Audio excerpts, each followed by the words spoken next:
ഒരു മലയാളിയുടെ പേര് കഴിഞ്ഞ 2 ദിവസമായി സമൂഹ മാധ്യമങ്ങളിലടക്കം നിറയുന്നുണ്ട്. കൊല്ലം സ്വദേശിയായ ജയൻ ശിവാനന്ദൻ നായർ. താനെയിലെ മുംബ്രയിൽ ഇദ്ദേഹം അറിയപ്പെടുന്നത് ബംഗാളി ബാബ നായർ എന്ന പേരിലാണ്. തൻ്റെ വളർത്തുമാതാപിതാക്കളുടെ മകളെ ശല്യം ചെയ്തവർക്ക് നേരെ കയ്യറപ്പില്ലാതെ വെടിയുതിർത്തതാണ് ഈ മുൻ സൈനികനെ വാർത്തകൾ നിറച്ചത്. ഒരാളെ വെടിവെച്ചു കൊന്നിട്ടും കൊലയാളിയുടെ പരിവേഷമല്ല, മറിച്ച് സഹോദരിയുടെ മാനം രക്ഷിക്കാൻ ആയുധമെടുത്തയാളായാണ് അദ്ദേഹത്തെ പലരും സമൂഹ മാധ്യമങ്ങളിൽ വിശേഷിപ്പിക്കുന്നത്. ഏത് സാഹചര്യത്തിലാണ് ജയൻ ഒരു കൊലയാളിയായത്? ഇതേപ്പറ്റി സമൂഹ മാധ്യമങ്ങൾ പ്രചരിക്കുന്ന കഥകളുടെ വസ്തുത എന്താണ്?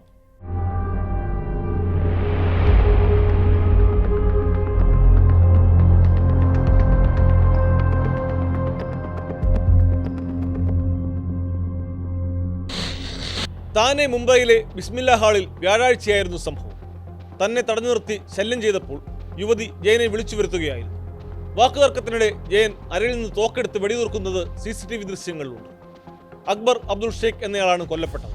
അക്ബർ ഹസൻ ഷേഖ്, സമീർ അഹമ്മദ് എന്നിവർക്ക് വെടിവയ്പിൽ ഗുരുതരമായി പരിക്കേറ്റു. വെടിയേറ്റ 3 പേരെയും ഉടൻ ആശുപത്രിയിൽ എത്തിച്ചെങ്കിലും അക്ബറിന്റെ ജീവൻ രക്ഷിക്കാനായില്ല. സംഭവശേഷം കാറിൽ രക്ഷപ്പെടാൻ ശ്രമിച്ച ജയൻ ശിവാനന്ദൻ നായരെ പോലീസ് 4 കിലോമീറ്റർ അകലെ നിന്നാണ് പിടികൂടിയത്. തുടർന്നുള്ള അന്വേഷണത്തിലാണ് സിനിമാ കഥയെ വെല്ലുന്ന ജീവിതകഥയുടെ ചുരുളഴിഞ്ഞത്.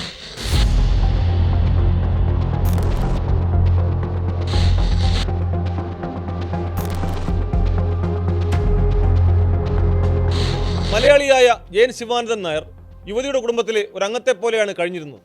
കുട്ടിക്കാലത്ത് മാതാപിതാക്കൾക്കൊപ്പം ഇയാൾ കൊൽക്കത്തയിലായിരുന്നു ജീവിച്ചിരുന്നത്. ജയന് 9 വയസ്സുള്ളപ്പോൾ കൊൽക്കത്തയിൽ വെച്ച് മാതാപിതാക്കൾ മരിച്ചു. അന്ന് അഭയം നൽകിയവരുടെ മകളെ അവമാനിക്കാൻ ശ്രമിച്ചവർക്ക് നേരെയാണ് ഇയാൾ വെടിയുതിർത്തതെന്നാണ് പോലീസ് അന്വേഷണത്തിലെ കണ്ടെത്തൽ. ഇപ്പോൾ 51 വയസ്സുള്ള ജയൻ വല്ലപ്പോഴുമാണ് മുംബ്രയിൽ എത്താറുണ്ടായിരുന്നത്. ബംഗാളി ബാബ നായർ എന്ന പേരിലാണ് പ്രദേശത്ത് ഇദ്ദേഹം അറിയപ്പെടുന്നത്. കൊല്ലത്താണ് കുടുംബ വീടെന്നും ഏറെക്കാലം കൊൽക്കത്തയിൽ താമസിച്ചിരുന്നതായും ജയൻ പോലീസിന് മൊഴി നൽകിയിട്ടുണ്ട്. മുൻ സൈനികരാണെന്നും പോലീസ് അന്വേഷണത്തിൽ മനസ്സിലായി. പരിശീലനം ലഭിച്ചവർക്ക് മാത്രമേ ഇത്ര കൃത്യതയോടെ വെടിവെക്കാൻ കഴിയൂവെന്നാണ് പോലീസിന്റെ നിഗമനം. താൻ സഹോദരിയായി കാണുന്ന യുവതിയെ ഉപദ്രവിച്ചപ്പോഴാണ് വെടിയുതിർത്തതെന്നാണ് ജയൻ പോലീസിന് നൽകിയ മൊഴി. കൈലാസ് നഗറിലെ സുമതി ഭായ് ചവാൻ ഹിന്ദി പ്രൈമറി സ്കൂളിലെ താൽക്കാലിക കെയർടേക്കറാണ് യുവതി. സ്കൂൾ വളപ്പിൽ നിന്ന് വാഴപ്പഴമെടുക്കാൻ 3 പേർ ശ്രമിച്ചത് യുവതി എതിർത്തതോടെയാണ് തർക്കമുണ്ടായത്. പിന്നാലെ ഇത് വാക്കേറ്റത്തിൽ കലാശിക്കുകയായിരുന്നു. ഇവർ മുമ്പും യുവതിയെ നിരന്തരം ശല്യം ചെയ്തിരുന്നതായാണ് പരാതി. സംഭവ ദിവസവും യുവതിയെ പലതവണ അധിക്ഷേപിക്കുകയും മർദ്ദിക്കാൻ ശ്രമിക്കുകയും ചെയ്തതായും ആരോപണമുണ്ട്. പിന്നീട് പിന്തുടർന്ന് ബിസ്മില്ല ചാളിൽ തടഞ്ഞു നിർത്തി ശല്യം ചെയ്തപ്പോഴാണ് യുവതി ജയനെ വിളിച്ചു വരുത്തിയത്. നാടൻ തോക്ക് ഉപയോഗിച്ചാണ് ജയൻ വെടിയുതിർത്തതെന്നാണ് പോലീസ് പറയുന്നത്. ട്രക്ക് ഡ്രൈവറായി ഗുജറാത്തിൽ ജോലി ചെയ്യുന്നതിനിടെ അതിർത്തിയിലെ വിജനമായ സ്ഥലത്ത് നിന്നാണ് തനിക്ക് തോക്ക് ലഭിച്ചതെന്നാണ് ഇയാൾ പോലീസിന് നൽകിയ മൊഴി. തുടർന്ന് ഈ തോക്ക് സൂക്ഷിക്കുകയായിരുന്നുവെന്നും മൊഴിയിൽ പറയുന്നു. ഇക്കാര്യങ്ങൾ ശരിയാണോ എന്ന് പോലീസ് പരിശോധിച്ചു വരുന്നു. ജയനെതിരെ കൊലക്കുറ്റവും ഇന്ത്യൻ ആയുധ നിയമപ്രകാരമുള്ള വകുപ്പും ചുമത്തിയിട്ടുണ്ട്. സംഭവത്തിൽ യുവതിക്കെതിരെയും കേസെടുത്തിട്ടുണ്ട്.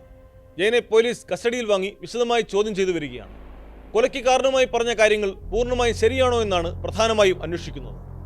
ഇയാളുടെ പശ്ചാത്തലത്തെക്കുറിച്ച് ലഭ്യമായ വിവരങ്ങൾ ശരിയാണോ എന്നും അന്വേഷിച്ചു വരുന്നു. ഇതിന്റെ ഭാഗമായി കൊൽക്കത്തയിൽ നിന്നും കേരള പോലീസിൽ നിന്നും വിവരങ്ങൾ തേടിയേക്കും. സംഭവം നടന്ന മുംബ്രയിൽ ഇരുവിഭാഗങ്ങൾ തമ്മിൽ സംഘർഷാവസ്ഥ നിലനിൽക്കുന്നതിനാൽ അതീവ ജാഗ്രതയിലാണ് പോലീസ്. സഹോദരിയെപ്പോലെ കാണുന്ന യുവതിയെ ചിലർ ശല്യം ചെയ്തെന്നും ഉപദ്രവിച്ചെന്നും കേട്ടതോടെ കൈവശമുണ്ടായിരുന്ന തോക്കെടുത്തിറങ്ങിയതാണ് അപ്രതീക്ഷിതമായ കൊലപാതകത്തിൽ കലാശിച്ചത്.